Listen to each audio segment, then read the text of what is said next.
నమస్తే, welcome to 99 TV. America minuteman 3 పేరుతోటి ఒక intercontinental nuclear missile, ballistic మిసైలే, కాకపోతే ఏంటంటే బాగా ఆధునికీకరించేసరికి దాన్ని ఇలా చెప్పాల్సి వస్తుందన్నమాట. ఈరోజు ప్రయోగించింది. ఎక్కడ ఆ వివరాల్లోకి కనుక మనం వెళ్తే కాలిఫోర్నియాలోని వాండెన్బర్గ్ స్పేస్ ఫోర్స్ బేస్ నుంచి ప్రయోగించింది. ఇంతకుముందు ఈ సిరీస్లో ఇది ఎన్నోదంటే మినిట్ మ్యాన్ సిరీస్లో 1, 2 ఆల్రెడీ ఉన్నాయి, 3 కూడా ఎగ్జిస్టింగ్లో ఉంది. బట్ ఇవాళ దాన్ని రివైజ్ చేసి, రిఫైన్ చేసి, రీడిజైన్ చేసి మరీ ప్రయోగించారు వితౌట్ న్యూక్లియర్ వార్ హెడ్స్. అంటే టెస్ట్ చేసేప్పుడు ఎటువంటి పరికరాలు పెట్టాలో అవే. 13,000 కిలోమీటర్స్ రేంజ్ నుంచి 15,000 కిలోమీటర్ల దాకా ఇది వెళ్తుంది, ట్రావెల్ చేస్తుంది. లక్ష్యాలని మరి ఎంచి మరి దాన్ని ఛేదించేస్తుంది అనమాట. 13,000 కిలోమీటర్లు ఇమాజిన్ చేయండి, 36,000 కిలోల బరువు ఉంటుంది ఇది. అండ్ దీని లక్షణాలు ఏంటంటే కోల్డ్ వార్ సమయంలో ఇన్ఫ్యాక్ట్ అభివృద్ధి చేశారు దీన్ని. సోవియట్ యూనియన్ దాడి చేస్తే కనుక వెంటనే ప్రతిదాడి చేయడం కోసం అని చెప్పి. మినిట్ మ్యాన్ 3 ఇప్పటికే ఉంది, ఎగ్జిస్టెన్స్లో ఉంది. ఒకసారి మినిట్ మ్యాన్ 1 ఎప్పుడు చేశారంటే 1962లో కమిషన్ అయితే 69 వరకు ఉంది. మినిట్ మ్యాన్ 2 65 నుంచి 1994, మినిట్ మ్యాన్ 3 1970 నుంచి ఇప్పటి వరకు ఉంది. ఈరోజు టెస్ట్ చేసింది ఏంటంటే ఇంకా అత్యాధునిక సాంకేతిక పరిజ్ఞానాన్ని జోడించి చొప్పించి మరీ టెస్ట్ చేశారు. ఇది సాలిడ్ ఫ్యూయల్ మిసైల్. ఇందాకే చెప్పినట్టు 36,000 కేజీల బరువు ఉంటుంది, పొడవు వచ్చి 18 మీటర్స్. వార్ హెడ్ సామర్థ్యం ఇప్పుడు ఉపయోగించేది W87 ప్రస్తుతం యాక్టివ్లో ఉంది. సైలోల్ నుంచి అండర్గ్రౌండ్ లాంచ్ సైలోస్ నుంచి చేస్తారు. దూరం సరే 13,000 కిలోమీటర్స్ అంటున్నారు, కానీ 16,000 కిలోమీటర్స్ దాకా కూడా ఛేదించగలరు. కోల్డ్ వార్ సమయంలో దీన్ని ఫస్ట్ తీసుకొచ్చారు, ఎందుకంటే రష్యాకి రెస్పాన్స్ ఇవ్వటం కోసం అని చెప్పి.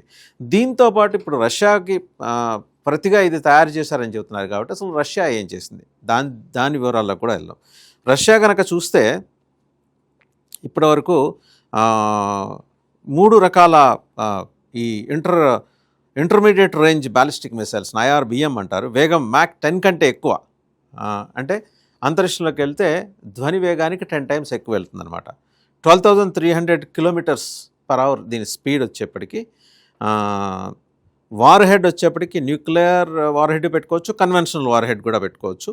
RS-26 రూబెస్ అనే దాని ఆధారంగా 2024లో దీని ప్రొడక్షన్ స్టార్ట్ చేశారు. ప్రస్తుతం సర్వీస్లో ఉంది ఇది. అయితే ఇవాళ అమెరికా మినిట్ మ్యాన్ 3ని దేనికి ప్రతిగా తీసుకొచ్చిందంటే Burevestnik nuclear powered cruise missile, unlimited range. దీనికి ఎంత రేంజ్ ఏం లేదు. బ్రూవెస్టింక్ 15 గంటల పాటు గాల్లో ప్రయాణం చేసేట్టు దీని మీద వచ్చిన నివేదికలు చెప్తున్నాయి. రక్షణ వ్యవస్థల్ని తప్పించడానికి దీన్ని రూపొందించారు. ఇందాకే మనం మాట్లాడుకున్నట్టు ఎయిర్ డిఫెన్స్ సిస్టమ్స్ ఏవి కూడా దీన్ని డిటెక్ట్ చేయలేవు, దీన్ని ఆపలేవు, దీన్ని నిరోధించలేవు. ఇన్ఫ్యాక్ట్ ఒకవేళ దీని గమనంలో ఎయిర్ డిఫెన్స్ సిస్టమ్స్ అడ్డు వస్తే అవి కూడా డిస్మాంటిల్ అయిపోతాయి. ఇది ఇంకా పరీక్ష దశలో ఉందనేది చెప్తున్నారు. అండ్ 2026లో అంటే ఈ ఏడాది ఓర్షనిక్ అనే మిసైల్ని బెలారస్లో రష్యా అమర్చినట్టు ఉపగ్రహ చిత్రాలు, శాటిలైట్ ఇమేజెస్ ద్వారా తెలుస్తుంది. ఈ ప్రాంతంలో ఎయిర్ డిఫెన్స్, ఎలక్ట్రానిక్ వార్ఫేర్ వ్యవస్థలు కూడా ఏర్పాటు చేసినట్టు గుర్తించారు.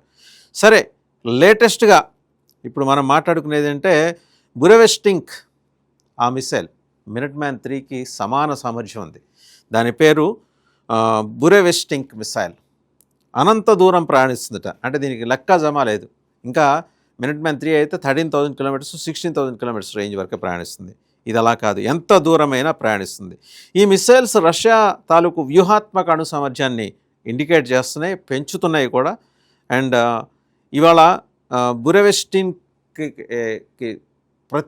బురెవెస్టింగ్కి ప్రతిగా తీసుకొస్తున్న ఈ మిసైల్ గనక, బురెవెస్టిక్నిక్ అనే ఈ మిసైల్ గనక రంగంలోకి రష్యా దించితే అమెరికా దగ్గర మినిట్ మ్యాన్ 3 ఉంది. సరే, ఇవాళ మినిట్ మ్యాన్ 3ని ఎందుకు అసలు టెస్ట్ చేయాల్సి వచ్చింది? ఎందుకంటే చైనాకి, రష్యాకి ఒక మెసేజ్. మీరే కాదు, ఇవాళ ఇరాన్ యుద్ధానికి అడ్డుపెట్టుకొని ఇరాన్కి మీరు చేస్తున్న పరోక్ష సహాయాన్ని మేము దృష్టిలో పెట్టుకొని మీరు ఎక్కువ చేస్తే మా దగ్గర ఇది మినిట్ మ్యాన్ 3 ఉంది, మీ దగ్గర బురెవెస్టిక్ ఉండొచ్చు కాక, బట్ దాన్ని మించిన సామర్థ్యంతో మేము మిమ్మల్ని కొట్టబోతున్నాం అనే ఇండికేషన్ ఇవ్వడానికి దీన్ని తీసుకొచ్చింది. సో వాళ్ళదేమో అనంత దూరం అంటున్నారు బురెవెస్టిక్, ఇదేమో 13,000 to 16,000 కిలోమీటర్స్ అంటున్నారు. సో ఏది ఎలాంటి రిజల్ట్ ఇస్తుందనేది వాడినప్పుడు ప్రయోగించినప్పుడు తెలుస్తుంది. బట్ ఆ వాడటమో ప్రయోగించడం అనేది ఇప్పటికైతే జరగకపోవచ్చు కాక ఇది ఖచ్చితం. ఎందుకంటే అణ్వస్త్రాలతోటి కొట్టుకునేదాకా పరిస్థితి వస్తే ప్రపంచం మిగలదు. వాళ్ళది ప్రయోగిస్తే నెక్స్ట్ మేము ఇది ప్రయోగిస్తామని అమెరికా చెప్పుకోవడానికి అమెరికా ఉండాలి కదా ఒకసారి. ఇదేంటంటే హిరోషిమా నాగసాకి మీద వేసిన అణుబాంబులకి 20 times పవర్ఫుల్ ఇప్పుడు ప్రయోగించబోయేది మినిట్మ్యాన్ 3.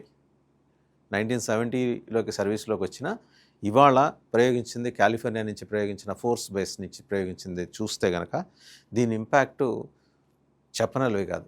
వాళ్ళు తెలుగులో అనువాదం చేసినట్టు అది ద్వీపాంతర క్షిపణి, మహాద్వీపాంతర క్షిపణి.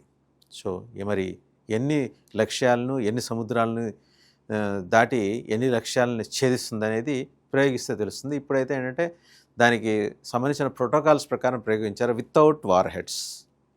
సో చూడాలి. ఇప్పుడు ఇరాన్ తన దగ్గరున్న ఖైబర్ మిసైల్ని చూపించి అమెరికాని భయపెట్టే ప్రయత్నం చేస్తుంటే, లేదు నా దగ్గర మినిట్మ్యాన్ 3 ఉంది, ఇరాన్ ఒళ్ళు దగ్గర పెట్టుకొని హెచ్చరించడం కోసం ఇది రూపొందించినట్టుగా మనం భావించాలి.